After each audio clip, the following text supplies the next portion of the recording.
आज हम PHP variable What is PHP variable? Variable is used to save data like number, string data and time it is. हम variable में हम PHP में इसलिए use करते हैं कि कोई भी डेटा सेव करना है, जैसे कि कोई नंबर है, कोई स्ट्रिंग है, कोई कैरेक्टर है, कोई डेट एंड टाइम है, तो हम वेरिएबल थ्रू वो सेव करवा सकते हैं।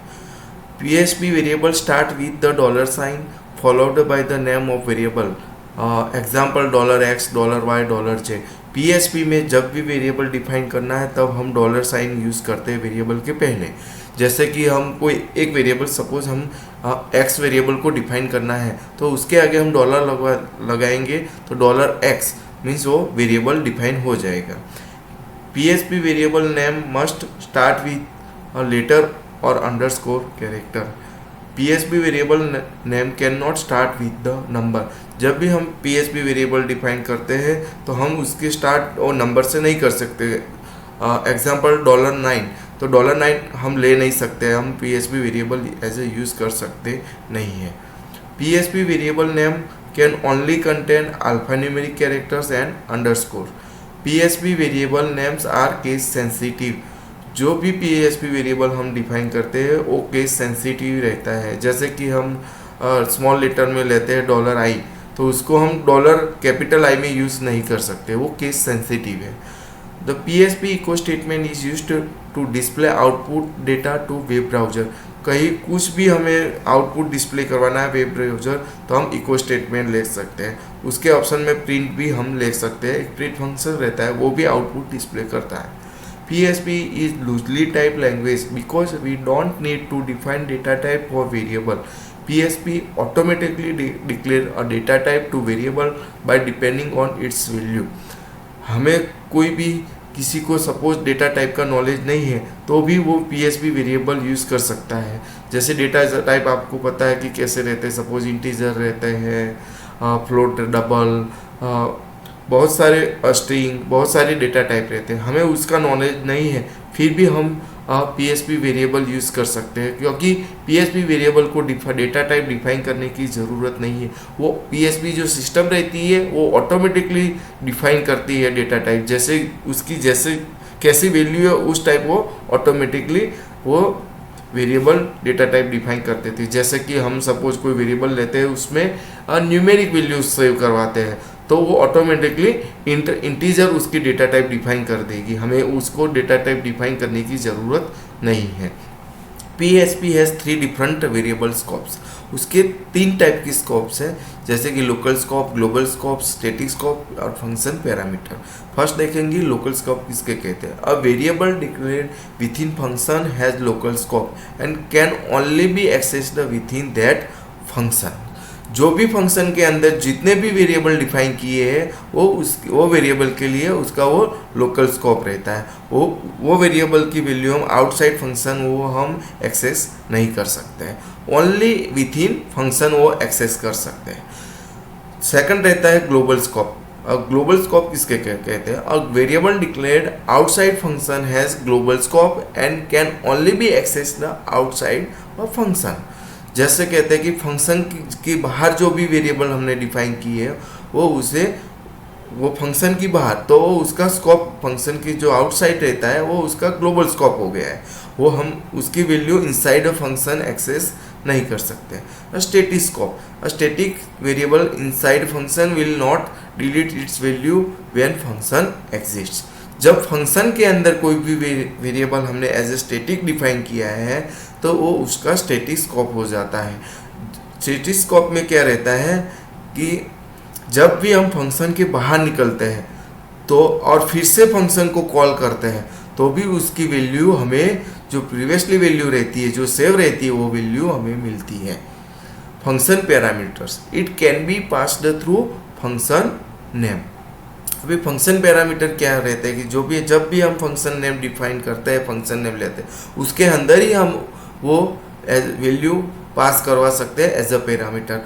उसमें हम एक वैल्यू भी पास करवा सकते हैं, 2 वैल्यू भी पास करवा सकते हैं, 3 भी करवा सकते हैं। अभी according to scope there are 4 types of variable. जो हमने अभी स्कोप देखे वो हिसाब से उसके 4 global variable, global variable is used to access value within function and it can be defined by global keyword. तो जो फंक्शन के बाहर जो वेरिएबल हमने डिफाइन किए हैं वो वेरिएबल जो ग्लोबल वेरिएबल रहते हैं, वो ग्लोबल वेरिएबल की वैल्यू जो फंक्शन के अंदर एक्सेस करने हैं, तो हमें वो जो वेरिएबल है तो उसको हमें ग्लोबल डिफाइन करना पड़ेगा, और वो ग्लोबल हम ग्लोबल कीवर्ड से हम डिफाइन कर सकते हैं। Local variable, a variable declared with in function has the local scope and can only B accessed with in that function. तो फंक्शन के अंदर जो भी वेरिएबल हमने डिफाइन किए हैं वो फंक्शन के अंदर ही हम उसे एक्सेस कर सकते हैं, वो फंक्शन के आउटसाइड हम एक्सेस कर सकते नहीं हैं। Static variable, static variable can be defined by static keyword. Static variable will not lose its value when function exists and will still hold that value when function will be called again. तो static variable जो function के अंदर जो variable है हम उसे जो as static define करेंगे, तो वो जो वेरिएबल डिफाइन हुआ है स्टेटिक, जब वो फंक्शन के बाहर हम जाएंगे और फिर से फंक्शन के अंदर कॉल करेंगे, वो फंक्शन को कॉल करेंगे, तो वो स्टैटिक वेरिएबल हमें जो वैल्यू रहती है वो हमें एक्सेस होती है। जब लोकल वेरिएबल में ऐसा नहीं रहता है, जब हम फंक्शन के बाहर निकल जाते हैं, एग्जिस्ट हो जाते हैं, तब वो लोकल वेरिएबल की वैल्यू जब फंक्शन कॉल करते हैं तो वो वैल्यू हमें मिलती नहीं है। Function parameter, function parameter are declared after the function name and inside the parenthesis. तो जब फंक्शन में एज अ वैल्यू हमें पास करवानी है एज अ पैरामीटर, तो हम फंक्शन के नेम के अंदर वो वैल्यू हम पास करवा सकते हैं।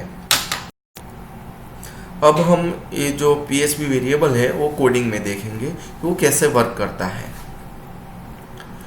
यहाँ पे आप देख सकते हैं कि हमने एक वेरिएबल $p डिफाइन किया है, जो हम देख सकते हैं P के आगे जब P को वेरिएबल डिफाइन करना है तो $साइन जो है $साइन वो हमने यूज़ की है। तो ऐसे हम वेरिएबल डिफाइन कर सकते हैं। इक्वल टू करके उसकी वैल्यू भी हम डिफाइन कर सकते हैं।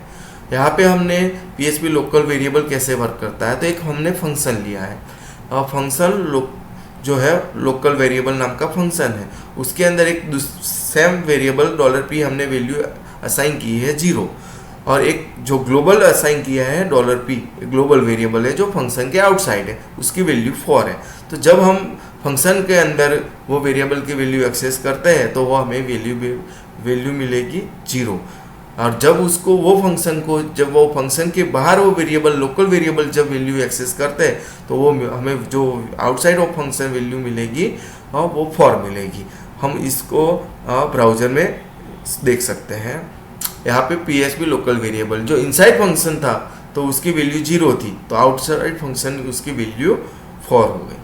सेम हम ग्लोबल वेरिएबल देखेंगे, तो यहाँ पे एक हमने फंक्शन डिफाइन किया है ग्लोबल वेरिएबल, उसके बाहर एक $x नाम का जो है ग्लोबल वेरिएबल डिफाइन किया है, उसकी वैल्यू 15 है। अभी ये जो ग्लोबल वेरिएबल है उसको फंक्शन के इनसाइड हमें उसको एक्सेस करना है, तो उसे हम ग्लोबल जो कीवर्ड रहता है उसके थ्रू उसको डिफाइन वो वेरिएबल को डिफाइन करना पड़ता है एज अ ग्लोबल।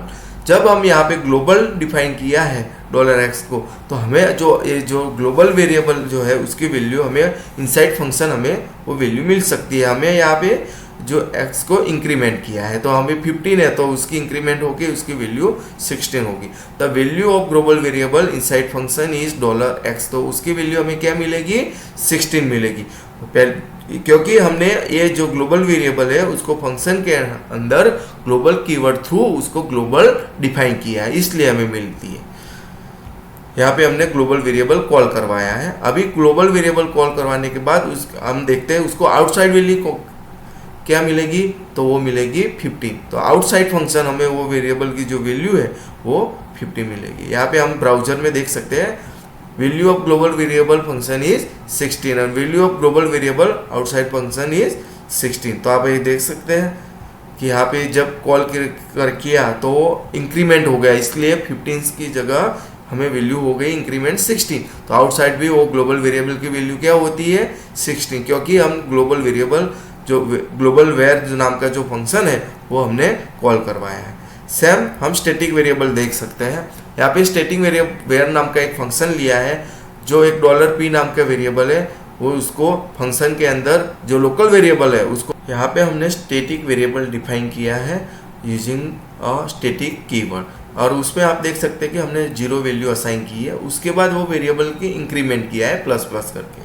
तो अब जब एक फंक्शन के अंदर हम जब जो स्टैटिक वेरिएबल p है उसकी वैल्यू एक्सेस करेंगे, तो हमें फर्स्ट टाइम जब एक जो स्टैटिक वेरिएबल फंक्शन हम कॉल करवाते हैं तो फर्स्ट टाइम वैल्यू हमें उसकी 1 मिलेगी, और फर्स्ट टाइम जब कॉल होने के बाद हम ए फंक्शन से एग्जिस्ट हो जाते हैं, और दूसरी बार जब फंक्शन हम कॉल करते हैं तो जो फर्स्ट टाइम उसकी जो वैल्यू 1 थी वो वैल्यू हमें फिर से मिलेगी, और उसके बाद वो वैल्यू इंक्रीमेंट हो जाएगी और वो वैल्यू सेक 2 हो जाएगी। उसके बाद आप देख सकते हैं हमने थर्ड टाइम्स उसको कॉल करवाया है स्टैटिक वेरिएबल, जो स्टैटिक वर नाम का जो फंक्शन है उसको हमने फिर से कॉल करवाया, तो उस थर्ड टाइम भी उसकी वैल्यू 3 मिलेगी, क्योंकि हमने यहाँ आप देख सकते हैं कि यहाँ पे जो वेरिएबल p है वो स्टैटिक है। तो जब एक बार कॉल करवाते हैं वो फंक्शन और उसके बाद वो जब एग्जिस्ट हो जाते हैं और वो फिर से हम कॉल करवाते हैं तो वो उसकी वैल्यू डिलीट होती नहीं है, वो सेव हो जाती है और वो वैल्यू फिर से हम वो एक्सेस कर सकते हैं। तो हम ये जो है वो जो आउटपुट एज ए आउटपुट हमें वो हम देखते हैं। यहाँ पे आप आउटपुट में देख सकते हैं स्टैटिक वेरिएबल फर्स्ट टाइम जब कॉल करवाते हैं उसकी वैल्यू 1 है, सेकंड टाइम 2 और थर्ड टाइम वो 3 है। अब हम देखेंगे जो फंक्शन पैरामीटर्स कैसे वर्क करते हैं। हमने यहाँ पे एक फंक्शन डिफाइन किया है, वो उसका नाम है एडिशन, और एडिशन के अंदर हम जो फंक्शन नेम लिया है उसके अंदर एक वेरिएबल डॉलर हमने n लिया है, $n। तो ये जो फंक्शन है उसके अंदर एज अ पैरामीटर हम पास कर सकते हैं वैल्यू, वेरिएबल की वैल्यू पास करवा सकते हैं। यहाँ पे हम जो फंक्शन के अंदर लिया है $n equal to $n plus 10, और उसकी वैल्यू रिटर्न होती है $n। तो ये फंक्शन एडिशन है, हम यहाँ पे कॉल करवाते हैं। कॉल करवाने के बाद वो इसकी रिटर्न वैल्यू जो है वो वेरिएबल RET वैल के अंदर सेव हो जाएगी। तो ये जो फंक्शन है उसके अंदर वैल्यू हमने पास करवाई है 10, वो यहाँ पे $n में असाइन हो जाएगी, और ये फंक्शन के अंदर हम जो $n वेरिएबल है उसके अंदर हम उसकी वैल्यू मिलेगी, मीन्स दोनों के एडिशन होकर वैल्यू मिलेगी 20। तो अब जब ये जो वैल्यू है वो हम यहाँ पे प्रिंट करवाते हैं तो उसकी वैल्यू मिलेगी 10 प्लस 10 हो गए 20। यहाँ पे हमें आउटपुट में देख सकते हैं कि ये फंक्शन पैरामीटर कैसे वर्क करता है।